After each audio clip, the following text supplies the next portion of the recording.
नमस्कार। आज मैं सुना रही हूँ मालती जोशी जी की कहानी वो तेरा घर ये मेरा घर।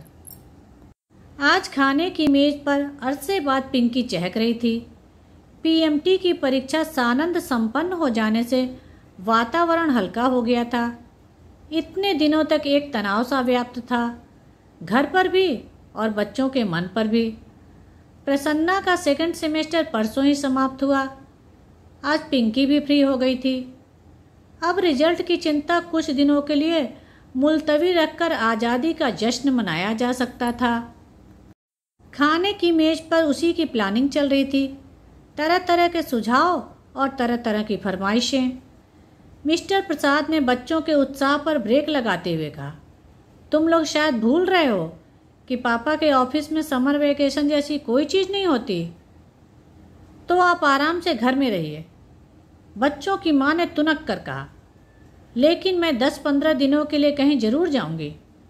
आपको तो दफ्तर के अलावा कुछ सूझता ही नहीं है। इन दोनों की टेंशन मैंने अकेले झेली है। I need a change badly. मैं सोच रहा था, मिस्टर प्रसाद ने झिझकते हुए कहा और चुप हो गए। क्या सोच रहे थे आप? अब कह भी डालिए। यही कि इस शनिवार इतवार जाकर बाबूजी को लिवा लाता। ओ नो, बच्चों ने कोरस में कहा। तो माँ ने उन्हें आंखों से डपट दिया और बोली, इतनी जल्दी? जल्दी कहाँ? उन्हें गए 2 महीने से ऊपर हो गए हैं। इतने दिन वे बेटी के यहाँ कभी रहे हैं? क्या पापा, आप भी बेटा बेटी करने लगे हैं? ये सब फिजूल की बातें हैं। अपने लिए होंगी, पर बाबूजी तो पुराने ढर्रे के व्यक्ति हैं। उनके लिए ये बातें महत्व रखती हैं। अब इस उम्र में आशा करना कि वे अपनी सोच बदल लेंगे बेकार है। यह तो ठीक है कि माया की स्वतंत्र गृहस्थी है, इसलिए वे 2 महीने वहाँ टिक भी गए। छाया के यहाँ तो उसके सास ससुर जेठ देवरों के बीच 2 दिन भी नहीं रह पाते। बच्चों ने फिर बहस नहीं की, चुपचाप खाकर उठ गए।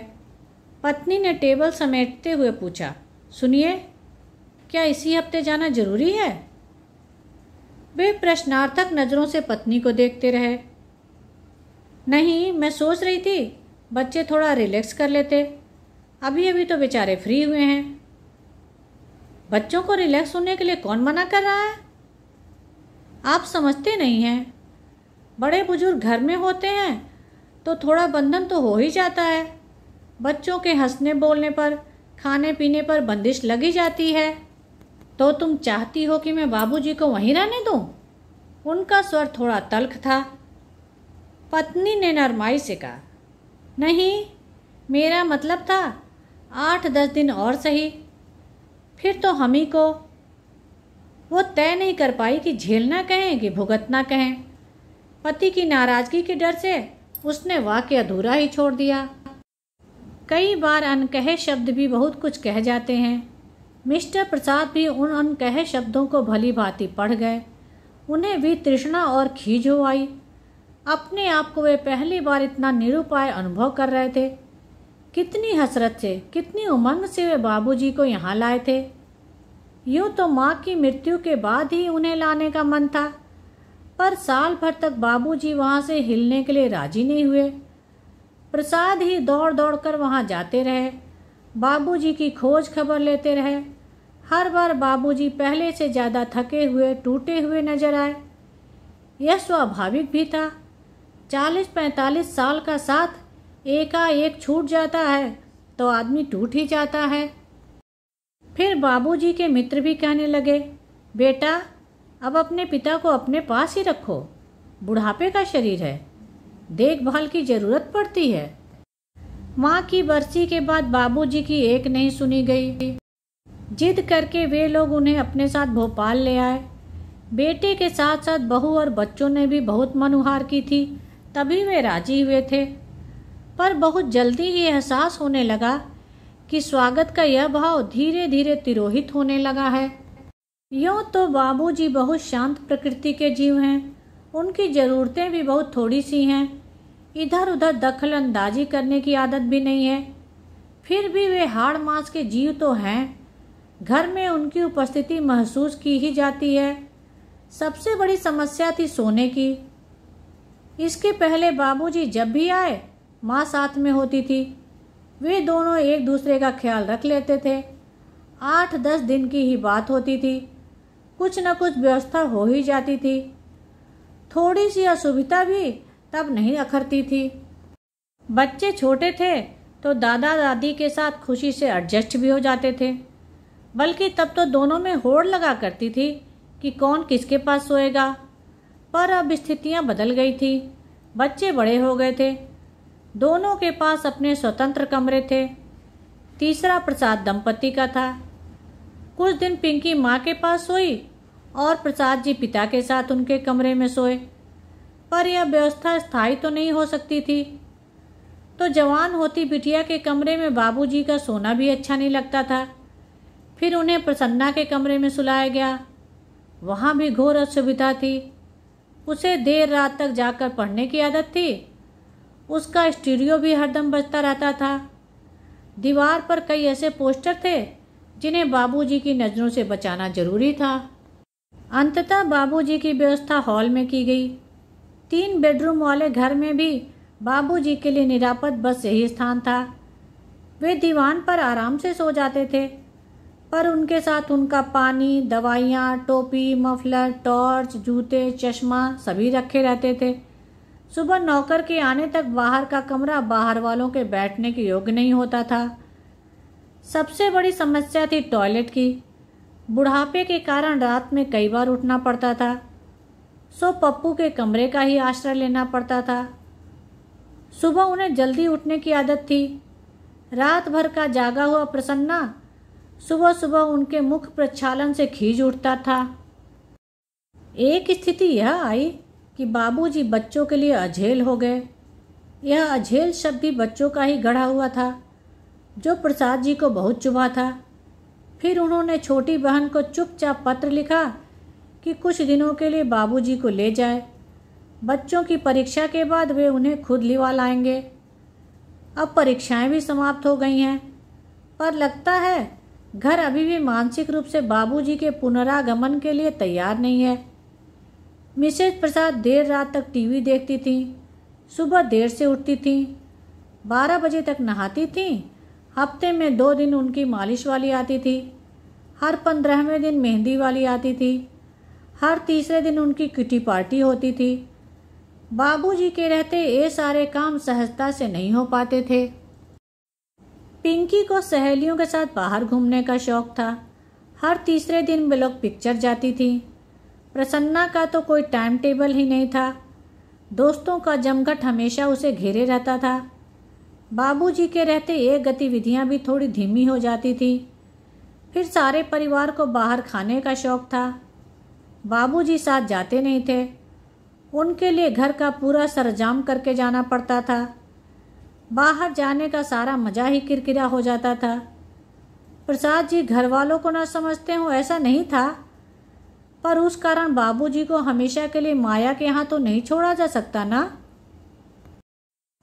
पत्नी सास बहू का सीरियल देखने में व्यस्त थी। मौके का फायदा उठाकर उन्होंने माया को फ़ोन लगाया।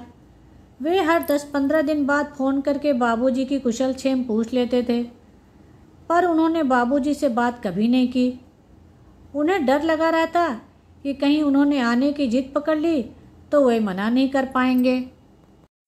फ़ोन माया के पति सुरेश ने उठाया था। कुशल क्षेम के बाद प्रसाद जी ने कहा था, मैं अगले रविवार को आ रहा हूँ, बाबूजी से कहिए तैयार रहें। भाई साहब, आपको माया ने बताया नहीं क्या? बाबूजी तो कब से चले गए?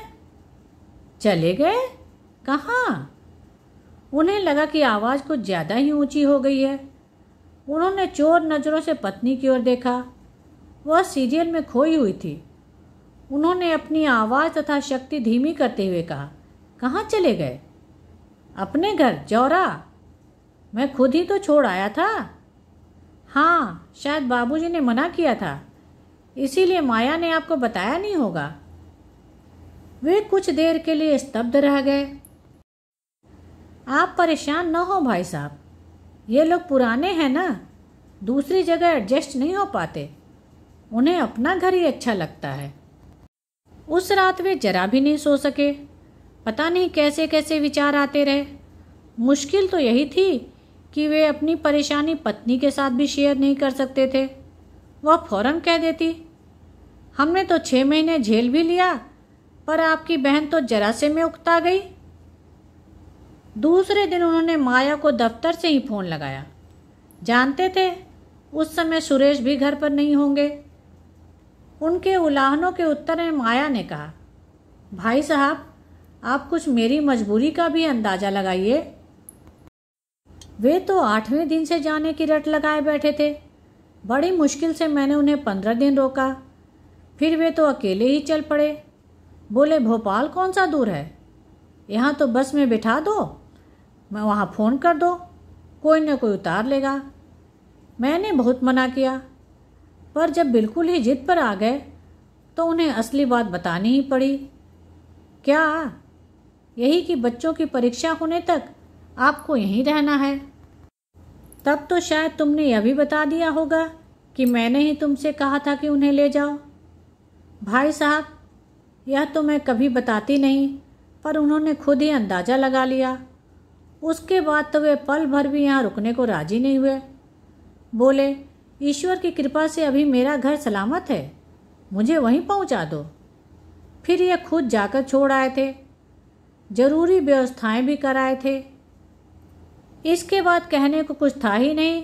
उन्होंने चुपचाप रिसीवर रख दिया और उस घड़ी को कोसते रहे जब उन्होंने बाबूजी को माया के साथ भेजा था। पूरे हफ्ते वे गुमसुम बने रहे।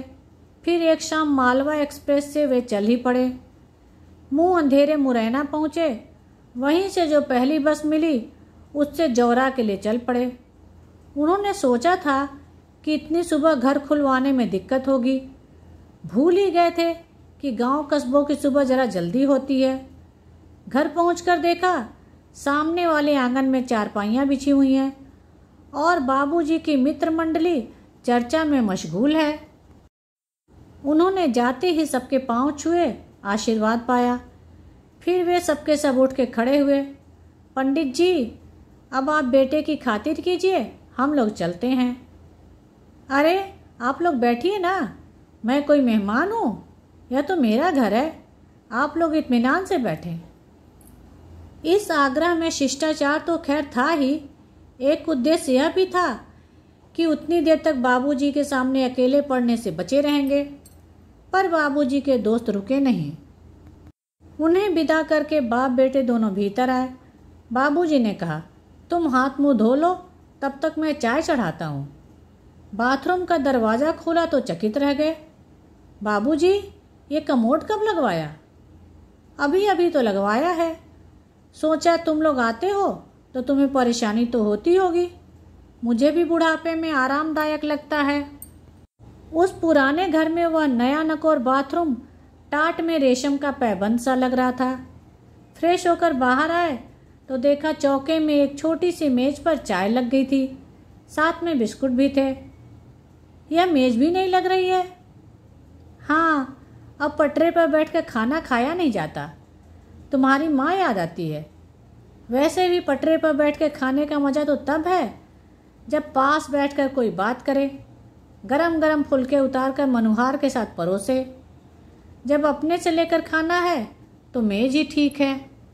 प्रसाद जी समझ गए कि बाबूजी एक तरह से यहीं रहने का मन बना चुके हैं। वे पहले की अपेक्षा चुस्त दुरुस्त भी लग रहे थे।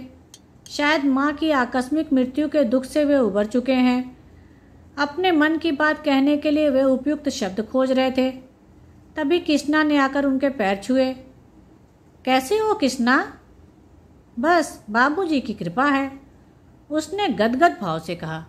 बाबूजी की कृपा का बखान फिर कर लेना, पहले जाकर भैया के लिए कुछ नाश्ता लेकर आ, बाबूजी ने कहा और जेब से पैसे निकालकर वे तफसील से उसे कुछ समझाने लगे।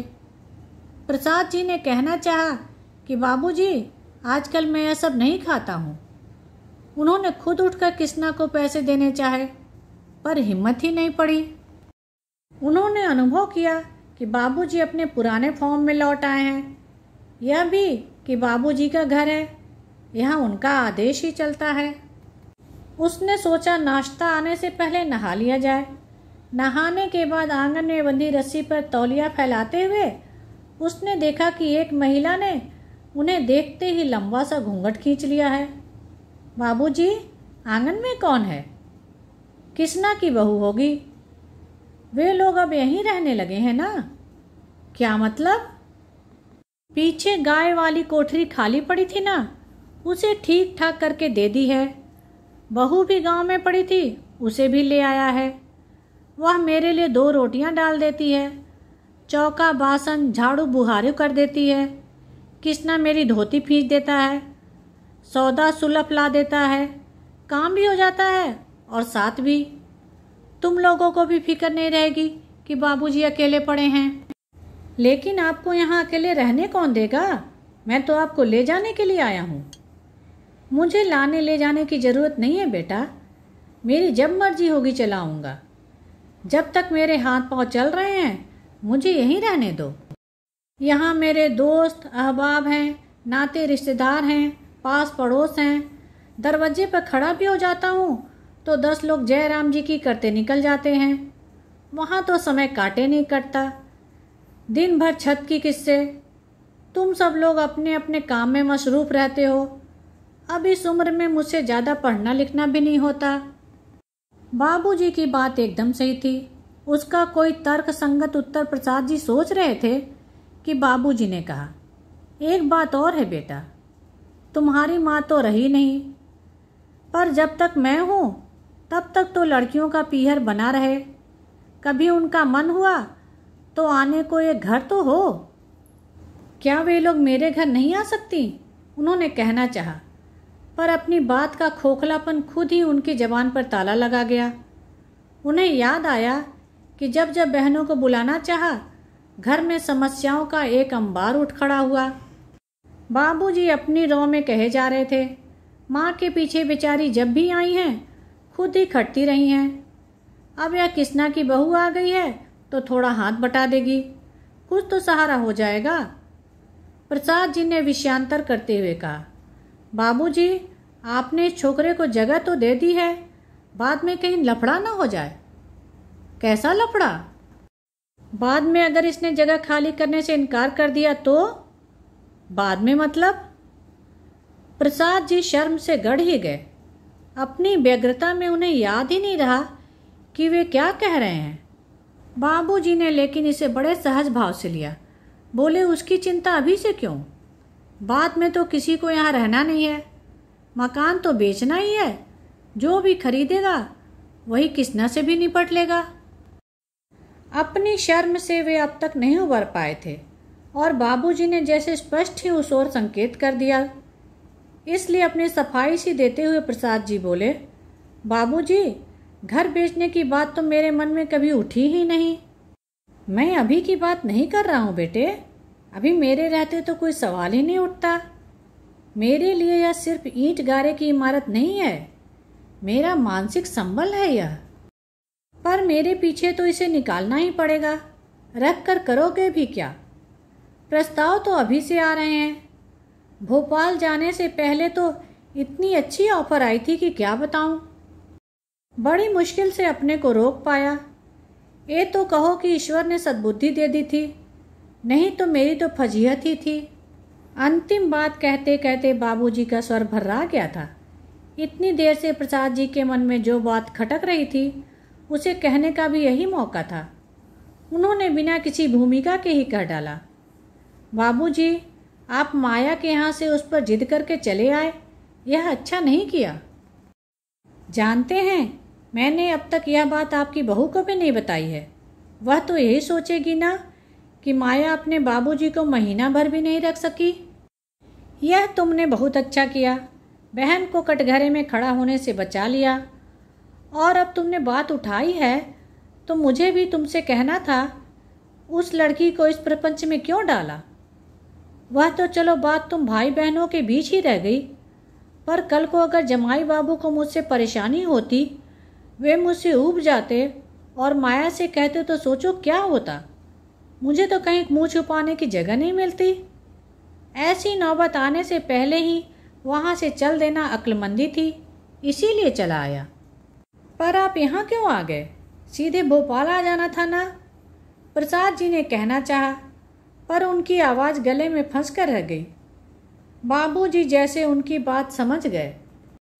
पीठ थपथपाकर सांत्वना के सुर में बोले, रात भर के जगे हो, थोड़ा आराम कर लो। मैं एक चक्कर बाजार के लगा कर आता हूँ। कौन सी तरकारी खाओगे? धन्यवाद। मेरे चैनल को लाइक करें, शेयर करें और सब्सक्राइब करें, जिससे सभी कहानियाँ आपको समय पर मिल जाएं।